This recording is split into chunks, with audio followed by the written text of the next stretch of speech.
Buenos días, tardes o noches. El día de hoy vamos a tomar la materia de mecánica de suelos aplicada con el tema Inca de pilotes. Y para empezar a hablar de la Inca de pilotes, vamos a iniciar con los pilotes de punta hincados al golpe. En esta sección se consideran aquellos pilotes prefabricados que se hincan en el terreno por medio de golpes dados por el martillo de una piloteadora o martinete. En todo lo que sigue se considera que el material que forma los pilotes es el concreto. Los pilotes de punta se apoyan en un estrato de suelo resistente, cuyo espesor y características han de ser cuidadosamente verificados en todas sus partes, pues cambios no previstos en el espesor y resistencia han sido causa de numerosas fallas. Algunas veces se cree erróneamente que un pilote de punta es un elemento estructural que trabaja como una columna, transfiriendo la carga de su cabeza a la punta apoyada en el estrato resistente o en roca.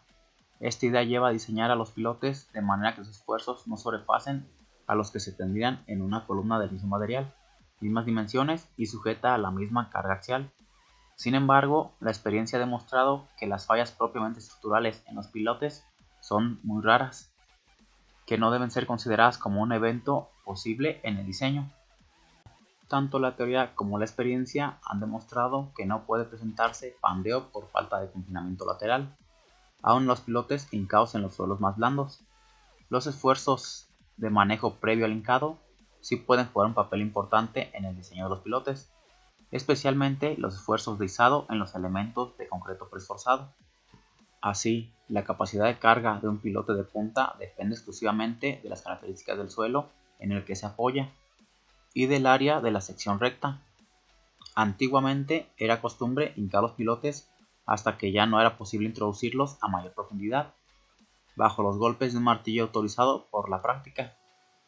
Este criterio era conocido como criterio de rechazo para la hinca de los pilotes, considerado así como fundamental para definir el desplante del conjunto de los pilotes de una cimentación. Este criterio es muy defectuoso y puede introducir a graves errores de trascendencia. Por ejemplo, en el caso de la imagen se presentan varias situaciones imposibles de individualizar. En la imagen podemos ver señalado con un rayado lentes de materiales resistentes a los que se supone capacidad para producir rechazo en los pilotes que se apoyan en ellos, siendo la distribución de estos lentes irregular. Los pilotes del conjunto quedarán a diferentes profundidades, con la consecuencia a lo largo del tiempo de que los pilotes apoyados en la roca permanecerán totalmente fijos, en tanto que los apoyados en los lentes resistentes se sentarán de manera diferente unos de otros por ser distinto el espesor del material compresible que queda bajo cada lente. La estructura de la figura seguramente está destinada a sufrir daños por asentamientos diferenciales. Otro peligro de un pilote hincado al rechazo es que cualquier sobrecarga que el pilote reciba o cualquier disminución de la resistencia en el suelo a lo largo del tiempo podrán hacer penetrar al pilote en un estrato resistente delgado, que, sin embargo, hubiera presentado buenas condiciones en el momento de la hinca. De lo anterior no debe deducirse que el rechazo de un pilote durante ese hincado no sea un dato del que pueda extraerse una cierta utilidad. La profundidad de desplante de un pilote debe establecerse con base en el conocimiento del suelo a través de la exploración. De esta manera puede localizarse el estrato resistente hasta el que debe ser llevado al pilote.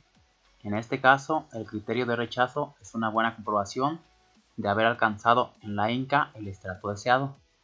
En otras ocasiones, el estrato de apoyo es de resistencia variable, dentro de límites razonables, en profundidad y en extensión. Este es otro caso en que una aplicación inteligente del criterio de rechazo garantiza el buen apoyo. Un criterio de rechazo también es aplicable para no sobrehincar los pilotes, por lo que se entiende el dar un número excesivo e inconveniente de golpes de martillo al pilote sin lograr su avance, lo que lo perjudica estructuralmente. Tanto para garantizar un buen apoyo como para evitar sobrehincado, es frecuente aceptar en la práctica un criterio de rechazo, según el que las condiciones del pilote son aceptables si con los últimos 3 a 5 golpes el pilote no se hinca más de 1 centímetro, y siempre que esta situación se mantenga en los últimos 3 a 5 centímetros. El criterio mencionado, se repite, es aceptable solo cuando se aplica dentro de las normas de un proyecto. Para afirmarlo, en el cual la posición y la profundidad de desplante de cada pilote se determinó precisamente con base en exploración.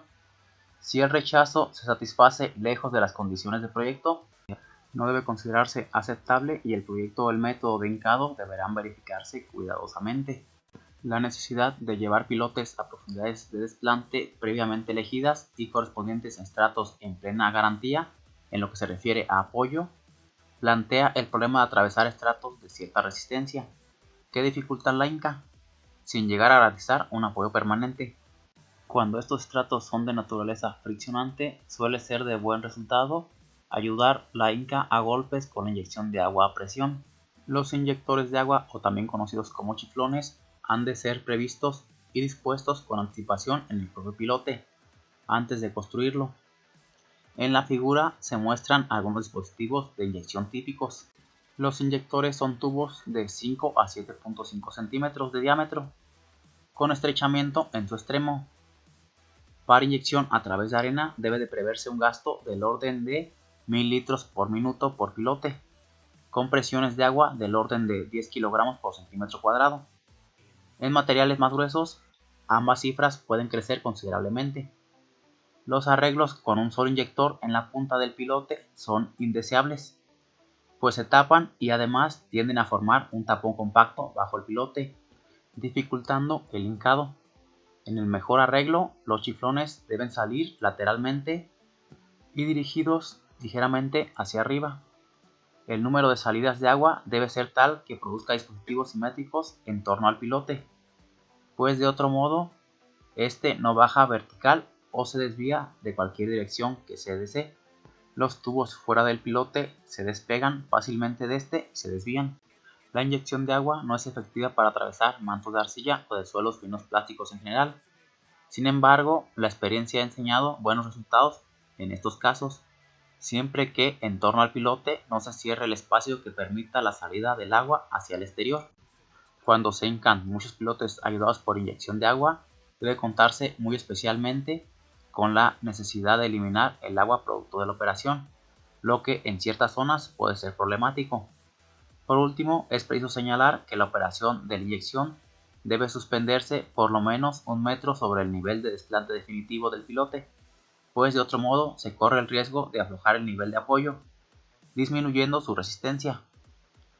Cuando se hincan pilotes en arcillas blandas, se desplaza un volumen de suelo que puede ser tan grande como el volumen de los pilotes.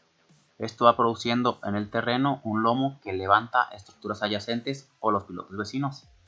Puede suceder que los pilotes ya hincados se separen del estrato resistente en que se apoyan bajo la arcilla. La situación puede remediarse rehincando los pilotes, pero en ocasiones la adherencia entre la arcilla y el pilote crece de tal manera con el tiempo que esta operación se hace muy difícil o imposible. También ocurren, en el caso que se analiza, movimientos laterales de los pilotes que fácilmente pueden ser indeseables. Todos los problemas anteriores pueden reducirse o eliminarse removiendo parte del suelo que el pilote va a desplazar. Esta operación se denomina preexcavación y se realiza con multitud de herramientas cortadoras o rotatorias, desarrolladas al efecto. En otras ocasiones pueden hincarse ademes huecos que se retiran posteriormente. La preexcavación es útil también cuando a profundidades no muy grandes se presentan estratos cohesivos más o menos duros, que han de ser atravesados en la hinca, pero que la dificultarían. Si los bordes de un pozo preexcavado no se derrumban, este puede ser un excelente método para evitar las dificultades emanadas de la dureza del material por atravesar. Ahora vamos a pasar a los pilotes de fricción hincados al golpe. Como ya se ha dicho, se denominan pilotes de fricción a aquellos que están totalmente embebidos en material blando, de modo que su resistencia proviene total o casi totalmente de la adherencia que se desarrolla en el fuste, en el caso de suelos cohesivos, o de la fricción entre el suelo y pilote en el caso de suelos friccionantes. La resistencia por punta se considera muy pequeña o despreciable para la exposición que sigue dentro de la sección. La hinca de estos pilotes en arcilla blanda produce remoldeo, que disminuye su resistencia al esfuerzo cortante, tanto más cuando más sensible sea. Sin embargo, con el paso del tiempo la resistencia se va recuperando. Lo anterior se explica porque los esfuerzos y deformaciones tangenciales de hinca perturban la estructura de la arcilla, generando presiones neutrales que disminuyen los esfuerzos efectivos y, por ello, la resistencia al esfuerzo cortante. Esto es tanto más notable cuando más sensible sea la estructura de las arcillas. Así, es frecuente que en arcillas muy sensibles, los pilotes bajen por su propio peso.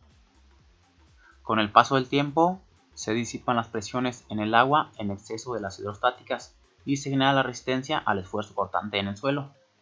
Los valores de la resistencia final del suelo son, por lo menos, del mismo orden de la resistencia inicial y aún pueden ser mayores, debido a la consolidación que se induce durante la disipación de las presiones neutrales. La capacidad de carga de los pilotes de fricción no puede calcularse con el uso de fórmulas dinámicas. Ya se ha visto que la resistencia de un pilote bajo el impacto instantáneo puede ser totalmente distinta que la resistencia a largo plazo, bajo carga estática permanente. Por otra parte, en arcillas no sensibles de falla plástica, la resistencia viscosa durante el impacto impide en cierto grado la penetración del pilote, que entraría con mayor facilidad bajo carga estática o lentamente aplicada. En este caso, las formas dinámicas sobreestiman la capacidad de carga de estos pilotes. Como resumen, puede decirse que en ningún caso y bajo ninguna circunstancia pueden usarse fórmulas dinámicas para calcular la capacidad de carga en pilotes de fricción. Para calcular la capacidad de carga de pilotes de fricción en arcilla blanda hay dos procedimientos practicables: a partir de los parámetros de resistencia al esfuerzo cortante del suelo o a partir de los datos de una prueba de carga. En arcillas blandas saturadas es satisfactorio suponer que la adherencia entre el fuste del pilote y la arcilla es igual a la ecuación de esta, calculada en una prueba rápida o aún con una base en una prueba de compresión simple. Es conveniente reducir este valor a la mitad para efectos de diseño, lo que equivale a utilizar un factor de seguridad de 2. Así, si FA es a la adherencia entre pilote y suelo, se tiene que las ecuaciones que están en pantalla serán las aplicables en el primer caso para la falla y en el segundo caso como valor de trabajo. Una vez estimada la adherencia, la capacidad total del pilote se obtiene multiplicando aquella por el área de pilote embebido. Tomlinson ha propuesto con base en numerosas pruebas los valores de la adherencia que se muestran en la tabla, comparada con la cohesión en diferentes arcillas. Nótese que la correspondencia entre la adherencia y la cohesión, muy aproximada en arcillas blandas, se hace menos cuando más dura es la arcilla en la que se hinca el pilote. Esto es debido a que al hincar un pilote en arcilla más o menos dura, tienden a formarse pequeños espacios huecos entre el suelo y el pilote, con lo que la adherencia promedio disminuye. Este efecto, por supuesto, no se tiene en arcillas blandas. Además, en arcillas muy firmes, saturadas, fuertemente preconsolidadas, la distorsión producida por el hincado induce tensión en el agua de los vacíos, por lo que la arcilla en la vecindad del pilote tienden a expandirse con disminución en su resistencia al corte. Para ello, toma el agua de la arcilla vecina que tiende a consolidarse algo. Los valores de la tabla de Tomlinson han probado ser bastante confiables en las aplicaciones prácticas, por lo que deben preferirse al uso de recetas y fórmulas como las antes mencionadas, cuando la arcilla en que se hinca el pilote sea dura. La capacidad de carga de pilotes de fricción hincados en alas sueltas es aún más difícil de estimar. En estos casos, los pilotes nunca trabajan únicamente por fricción lateral, y la capacidad de carga por punta siempre juega un papel de importancia. La hinca de los pilotes tiene un efecto compactador en la arena, por lo que, a pesar de tener un manto originalmente suelto, puede volverse muy difícil y aún imposible hincar un pilote cuando en su vecindad se ha hincado previamente otros. La estimación de la capacidad de carga de los pilotes por fricción hincados en arenas es un problema prácticamente no resuelto en el campo teórico. Algunos autores suponen que la fricción lateral sigue una ley lineal a lo largo del fuste, aumentando la fricción con la profundidad. Expresan dicha fricción como una fracción de la presión normal por peso propio del suelo que existe en un nivel determinado. Si a la profundidad z hay una presión vertical igual a gamma z, la presión lateral correspondiente es considerada como K0 gamma z, donde K0 es un coeficiente de empuje de tierras.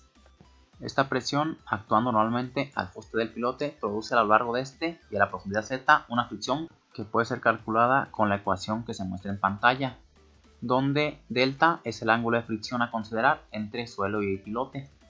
El valor de K0 frecuentemente oscila entre 0.4 para las arenas más sueltas hasta 0.6 en las arenas más compactas, en que sea posible hablar de pilotes de fricción. En cuanto al valor de delta, es frecuentemente recomendado como 2/3 del ángulo phi. Algunos otros autores han sostenido como hipótesis básica la distribución lineal de la fricción. Dan fórmulas más complicadas en las que el valor de K' es más complejo. Sin embargo, las experiencias han demostrado que la ley lineal de distribución para la fricción lateral puede ser muy discordante con la realidad. En la figura que vemos a continuación, por ejemplo, se recogen experiencias en modelos de pilotes hechas por Florentin, Leroux y Farré, en las que puede verse cómo la ley de distribución de la fricción se aparta de la lineal en gran medida. Si bien en este caso se acercó a ella cada vez más, según la carga sobre el pilote se aproximó a la falla. Además, se ha visto que la resistencia de un pilote por fricción lateral en arena varía con muchos factores de influencia muy difíciles de cuantificar en un caso dado, de los que los principales son la compacidad y otras características del suelo, la posición del nivel freático y las perturbaciones que se induzca sobre el pilote, como son la hinca de otros, nuevas excavaciones, por mencionar algunos. Así, entonces, la fórmula que vimos anteriormente puede dar la capacidad por fricción por un proceso de integración a lo largo del fuste, o aún más sencillamente adoptando un valor medio de la fricción en la ley lineal que se aplique a toda el área lateral del pilote. Debe verse nada más que como una guía cuantitativa de las órdenes de magnitud de las fuerzas en juego, pero no como una base precisa de cálculo. En este problema están claramente indicadas las pruebas de carga como guía del criterio del proyectista, y a ellas deberá de recurrirse en todos los casos de cierta importancia. Si se usa esta última fórmula que vimos, deberá aplicarse un factor de seguridad del orden de 3 o 4 y a veces mayor, para tener valores de trabajo de la fricción lateral. Y ya por último, para concluir, vamos a hablar un poco de los pilotes colados en el lugar.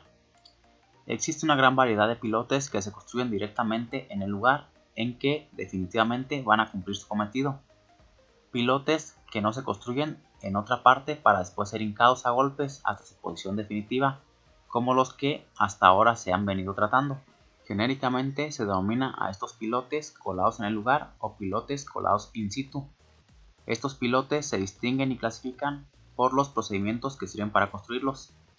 Estos son sumamente variados y comprenden la excavación de perforaciones, adecuadas o no, que después se rellenan de concreto, gatos que hacen penetrar los ademes a presión, chiflones que permiten hacer llegar los trabajos al nivel deseado o métodos que involucran la utilización de explosivos. Muchos de los tipos de pilotes colados en el lugar de uso normal son patentes comerciales que difieren entre sí relativamente poco. Esta competencia de carácter puramente comercial ha complicado el campo produciendo un gran número de variantes respecto a unos pocos tipos básicos. La capacidad de carga en pilotes colados en el lugar se calcula básicamente en la misma forma que se escribió para los pilotes precolados hincados al golpe. Y con esta pequeña semblanza terminamos el tema de hinca de pilotes. Concluyendo con esto esta clase. Nos vemos en la siguiente. Hasta la próxima.